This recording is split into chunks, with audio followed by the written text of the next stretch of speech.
22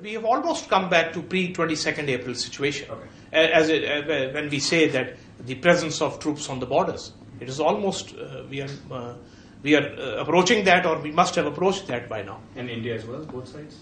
Yes, both sides. Okay. It has to be respected. Yes, both sides.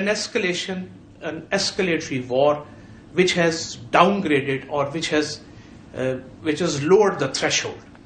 And when I say it has lowered the threshold, previously, we used to be confined to the disputed territory. This time it has been in the international border. And now in the future even, it will not be restricted to the disputed territory. It would come down to whole of India and whole of Pakistan. Rather, the cities were targeted first and the international border and the line of control were targeted later. So this is a very dangerous trend.